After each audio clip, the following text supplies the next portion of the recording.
In April of 2026, the headlines wrote themselves.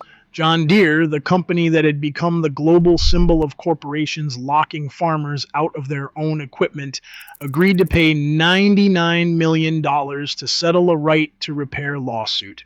The coverage framed it as a milestone, a win for the repair movement, a reckoning finally for a company that had spent a decade telling farmers they could not fix the machines they owned. It was none of those things. Read the actual terms, and a very different document emerges, not a corporate defeat, but a corporate exit strategy, a calculated retreat engineered to dictate the terms of surrender before someone with real power forced harsher ones. Here is the thesis of this investigation, and we are going to prove every piece of it with the numbers and the settlement itself. John Deere did not lose.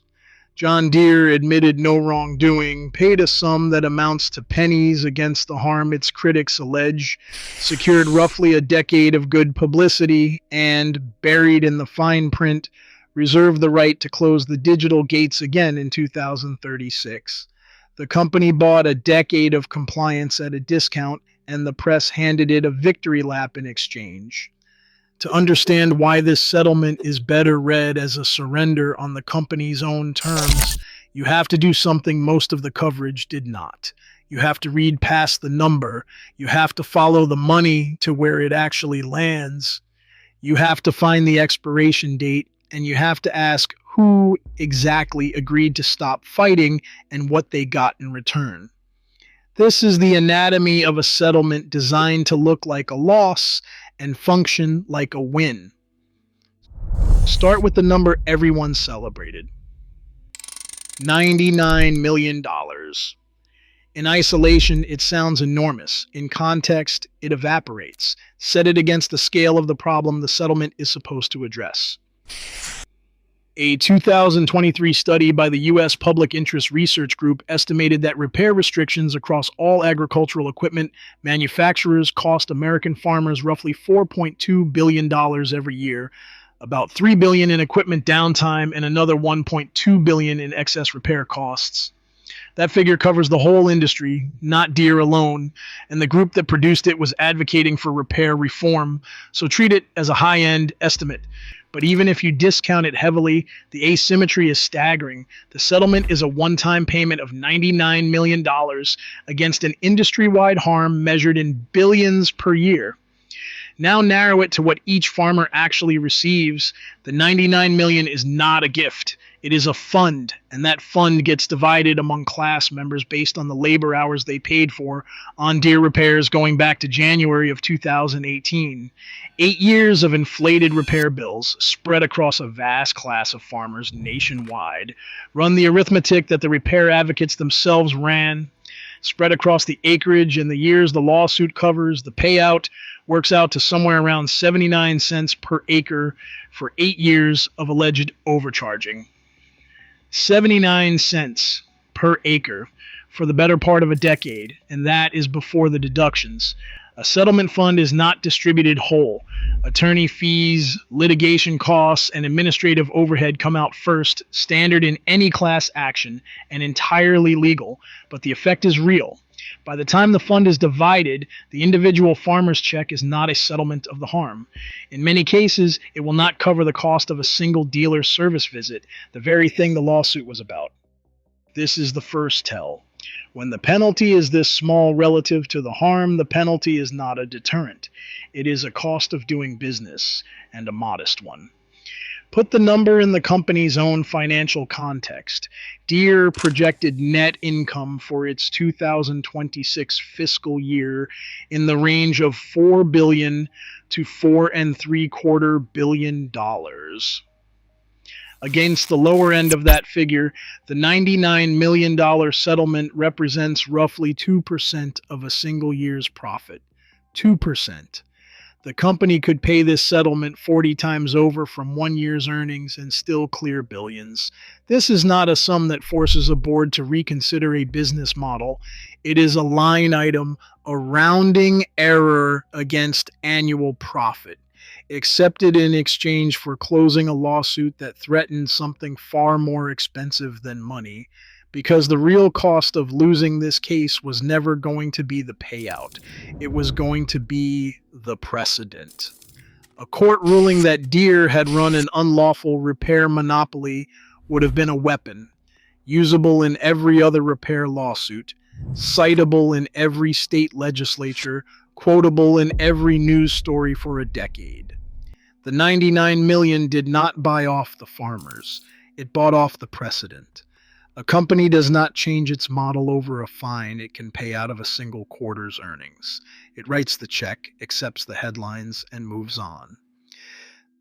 The money is the part everyone looked at. The expiration date is the part almost no one did. And it is where the settlement reveals what it actually is. First, understand the mechanism the lawsuit was fighting. Modern Deere equipment runs on software. When something fails, the machine throws a diagnostic code, and interpreting and clearing that code and completing many repairs requires a software tool. For years, Deere reserved the full capability version of that tool for its authorized dealers. A farmer could turn the wrench, but without the software, the machine stayed locked. That software wall is the entire ballgame. It is what turned a mechanical object the farmer owned into a machine the farmer needed permission to fix. Now read what the settlement does about it. Deere agreed to make the diagnostic and repair tools available to farmers and independent repair providers. Good. That is the relief. That is the win the headlines described. But read the duration. The access agreement lasts for 10 years. It begins before the end of 2026, which means it expires by its own terms around 2036. Sit with what that means. The settlement does not establish a permanent right. It establishes a temporary lease on access, a decade-long window after which the legal obligation simply ends. On day 3,650, the farmer has access.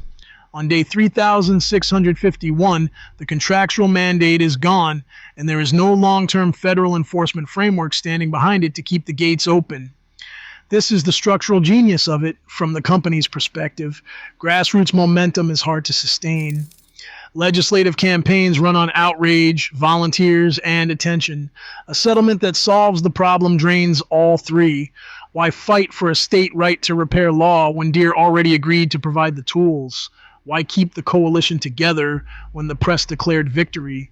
The settlement does not just buy a decade of access, it buys a decade of demobilization, 10 years for the political energy behind right to repair to disperse, for the coalitions to fragment, for public attention to move on.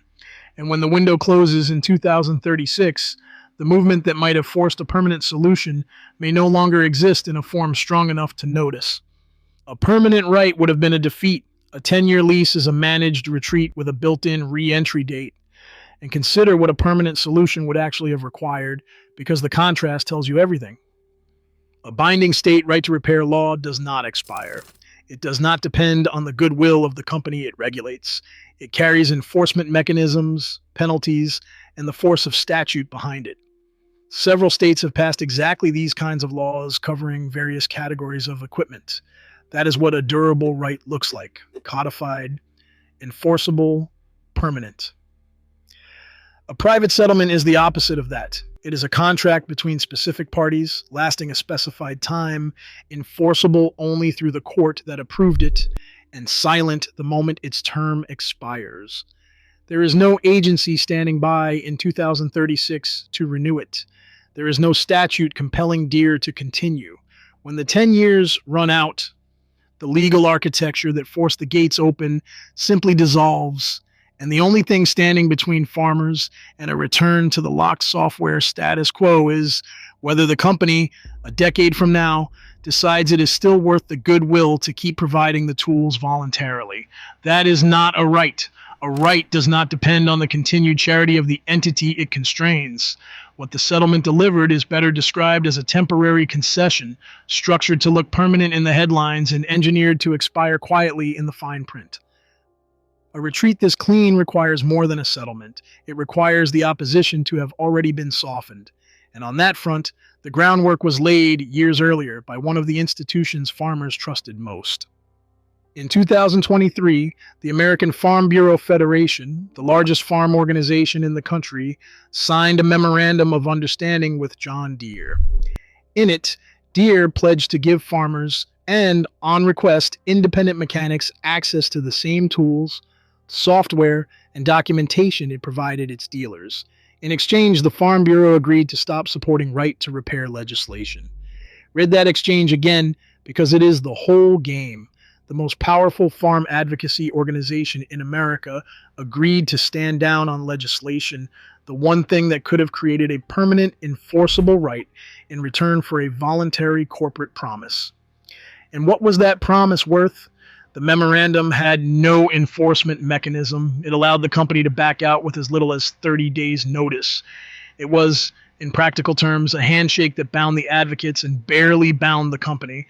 The legislative threat, the real threat, the one that ends in binding law, was neutralized not by Deere defeating it, but by a farm organization agreeing to call it off. That is what controlled opposition looks like in practice.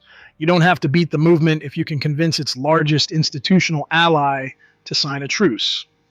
By the time the class action settlement arrived in 2026, the legislative path had already been undercut from the inside for 3 years. Then there is the political packaging. While all of this unfolded, right to repair became a convenient political trophy, a problem various officials could claim credit for addressing without passing a law that would actually bind manufacturers permanently. Federal agencies issued repair guidance. Officials pointed to the settlement and the guidance as evidence the problem was being handled. The narrative solidified. Right to repair was a fight that had been won. But look at what was happening simultaneously. The Federal Trade Commission, joined by the Attorneys General of Illinois and Minnesota, had its own lawsuit against Deere, a lawsuit alleging an unlawful repair monopoly. That lawsuit survived Deere's attempt to dismiss it in June of 2025, and it was still pending as the celebratory headlines ran. The problem-solved story and the active antitrust litigation existed at the same moment. One of them was theater. The other was the actual unresolved question of whether the company broke the law, a question the $99 million settlement was specifically structured to avoid answering. You do not pay to settle a case you are winning. You pay to make a question go away before someone with subpoena power answers it for you. So let us total the ledger the way the company's accountants would. John Deere admitted no wrongdoing. The settlement explicitly closes the case with no finding of fault. That means the central allegation that the company ran an unlawful repair monopoly goes formally unanswered. The company paid $99 million, a sum measured against an industry-wide annual harm estimated in the billions. That payment, after lawyers and administrators are paid, lands in farmers' hands at roughly the price of a cup of coffee per acre. The access farmers won is not a right. It is a 10-year lease set to expire around 2036, with no permanent enforcement structure standing behind it. In exchange for those terms, the company purchased something far more valuable than the $99 million it paid. It purchased the narrative.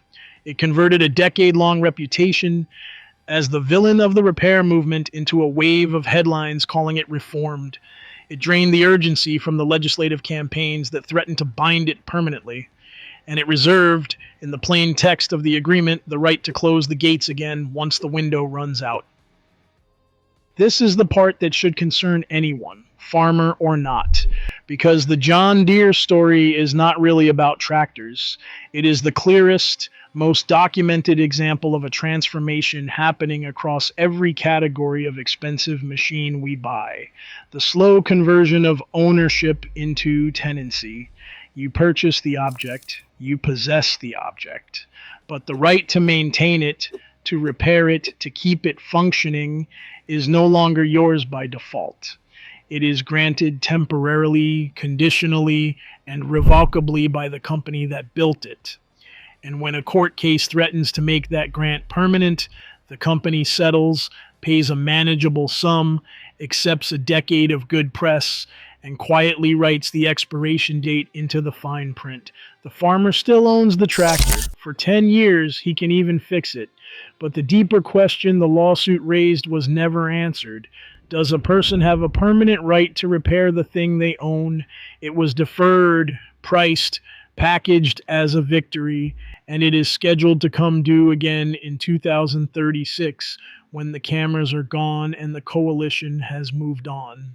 That was never a defeat for John Deere. It was the terms of surrender written by the side that supposedly lost.